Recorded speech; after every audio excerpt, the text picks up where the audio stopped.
with a start, his face sticky with the remains of meat stuff and brew from the previous week of festivities. His favorite Noblar, Keeb as usual, licking the scraps off Gark's face, using the Noblar's sandpaper-like tongue to steal any remains he could, while avoiding the snoring death trap of Gark's mouth. Many a greedy Noblar had ended up as a sudden surprise snack for their sleeping masters, should they try their luck too far, but Keeb has so far been proven to be quite clever, even compared to other members of his cruel-witted kind.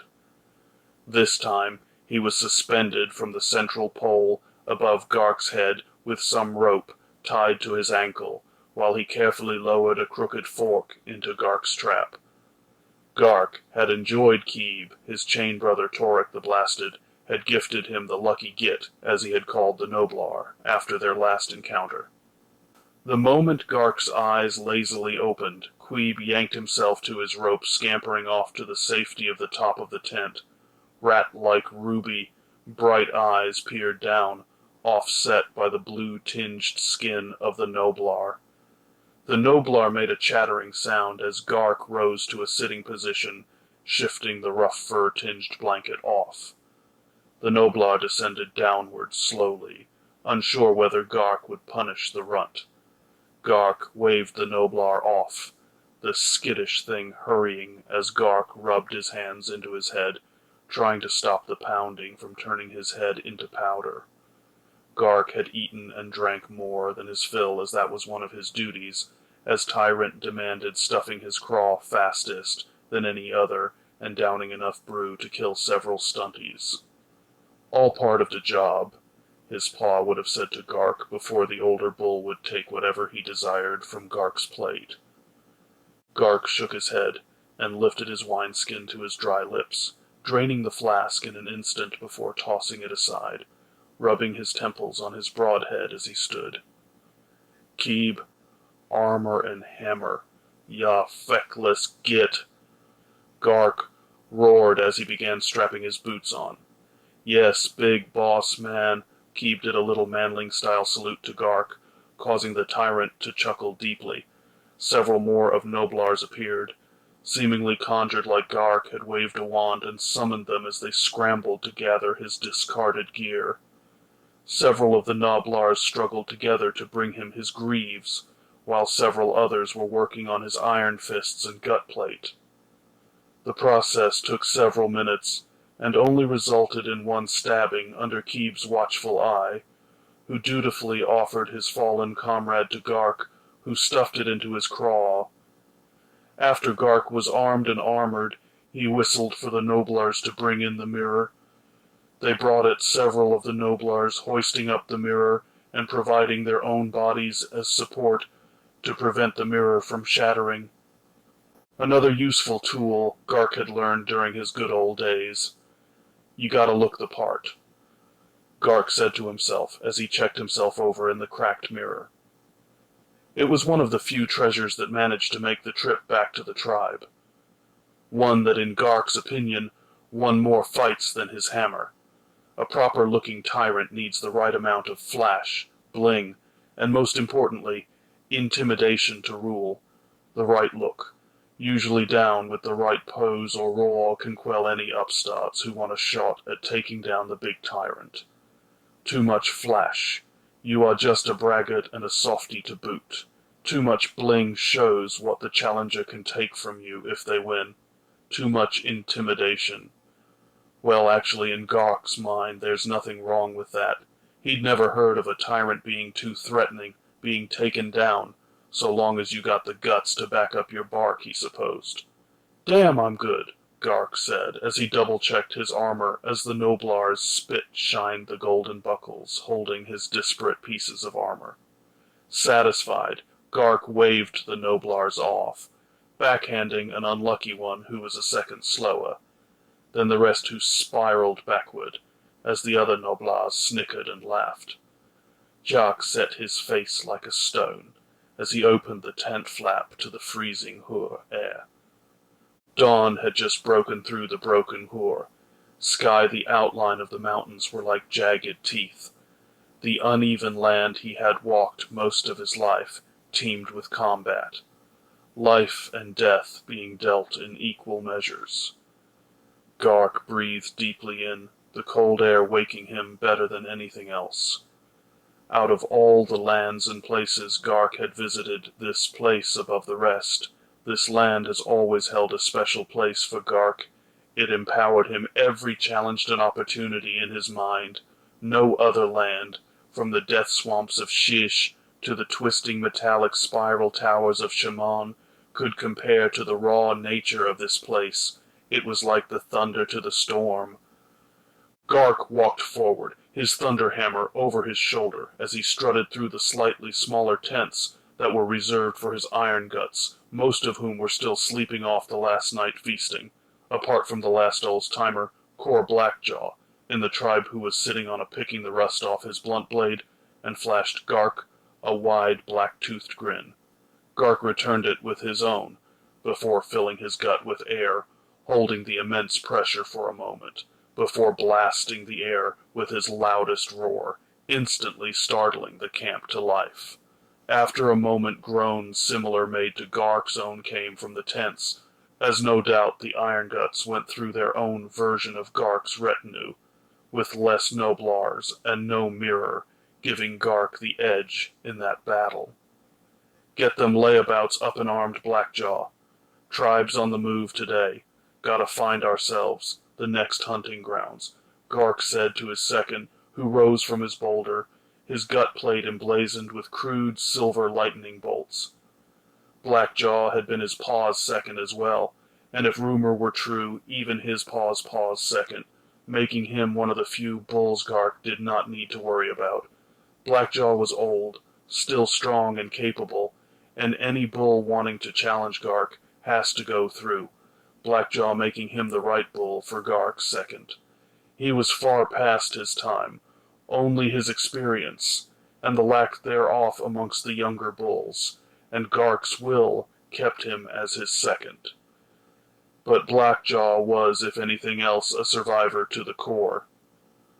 "Aye, boss, they'll be up and ready for you," Blackjaw said, picking the last rusty flake off his blunt sword. Gark made his way toward the maw-pot. The only other two ogors awake and working at this blasted hour, Grimma and Volurkt, are as usual arguing loudly and haphazardly, waving weapons at their opposite while working with a dozen or so noblers who tried to follow the contradicting orders.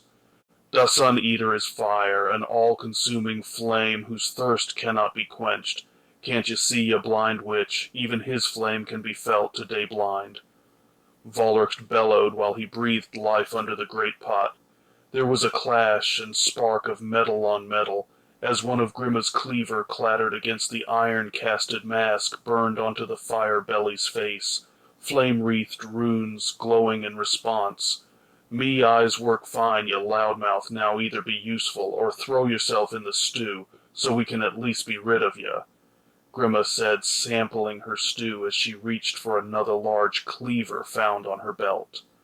Volurkt was about to retort, but he noticed Gark's approach and hurriedly rose to his feet. "My Tyrant, do you not feel the flame, the need for more, the overreaching urge to—" "Shut it, fool. I came here to eat, and in between me and a meal," Gark yelled, hoping his presence offered a peace between the two most stubborn ogors in the tribe, knowing that it won't. Grimma was about to flash a grin, but Gark was faster and continued, "Don't you start either. I want no more sharp things being thrown, and I don't want a tent going up in flame from neither of you. I understood. Camp's on the move today." Gark finished sitting on the largest log, claiming the nicest seat for himself. Both nodded, perhaps the only thing the two of them ever agreed upon as they continued to work as Varys bulls and she-bulls took their places. The Iron Guts were the first to arrive, taking their place around Gark, some exchanges of punches and yells as the pecking order was established around Gark, the fattest and meanest, taking their usual places near Gark's big seat, with no major changes in the usual arrangement. In all, the tribe was small, a couple dozen or so bulls with only a half a dozen in the iron guts. This was better than when Gark had started but a few bad seasons, or another larger tribe devours them, or a combination of both would be the end of the tribe. In Gark's experience, Gore does not reward the small, nor those who think small, and his heart was pounding in a slow anger, building in guts at the sight that over the course of his tenure, this is all he had built. Kor roared the camp into order, pounding the whelps and the bulls into shape, the usual exchange of punches, bites, and curses, filling the center of the camp with life. Perhaps Gark was getting soft, but he rather enjoyed the sight and the sound of an ogor tribe on the mall path. It felt like a warm meal for the heart if one did not mind the smell, which one either got used to or went mad from.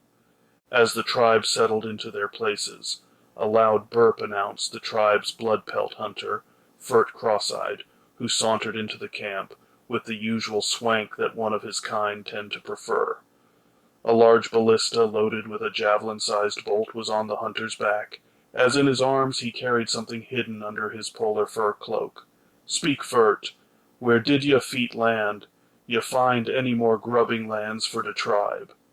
"Ya can say that me Tyrant, sir, but got a bit of hiccup on the way back to the tribe."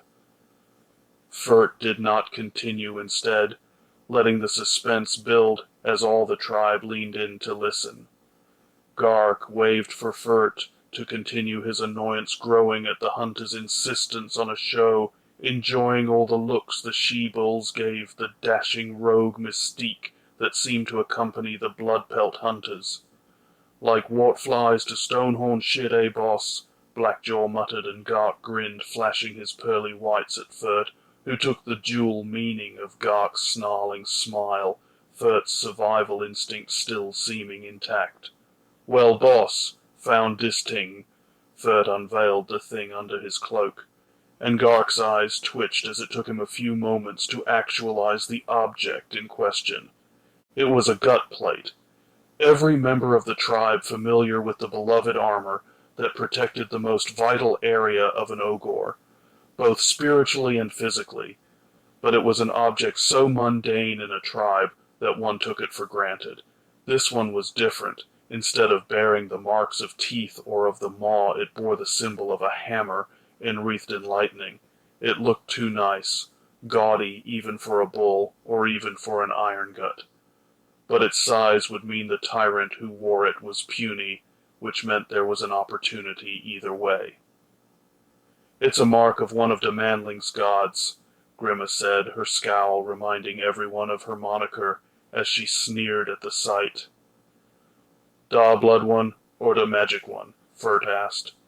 "Neither, fool. It's the thunder one," Vollerst answered before Grimma, who nodded, her rage growing in the deepening lines of her scowl. "Why's a manling's god on a gut plate? Everyone knows the gulping. God is the strongest only one that's worth an ogor's attention." Kor stated to the head nodding of every ogor present. Argument and more loud noises went about the camp as everyone decided to share their opinions or just to start making noise for fun or to seem important. Gark remained silent. "Opinions are like assholes, lad, everyone has one." Another of his paw's popular sayings came to mind. Gark rose slowly, pushing himself off by his thunderhammer, driving it deeper into the sludge of mud and snow before he stood at his full height. A towering figure of steel, fat, and hunger. He breathed in, filling his gut with air, and held it for a moment. Then Gark released it in a blast, roaring that would rival that of an avalanche, suddenly ending all discussions and disputes. Several of the gnoblars nearest to Gark held their ears as dark blood ran down the sides of their head. Kor, who is mostly deaf, smiled, confirming to Gark that he is playing the game of Big Bad Tyrant rather well today. "We are moving! The gulping god calls us to blood and battle and good grubbing against manling-loving softies who need a good bashing." Gark had raised his thunderhammer over his head before slamming it into the log that had been his seat. The explosion of splinters and sludge signified Gark's intention. Well, the tribe had sat too long and need to be back on the true path that will lead to either their doom or salvation, the path of teeth and survival, the Maw path.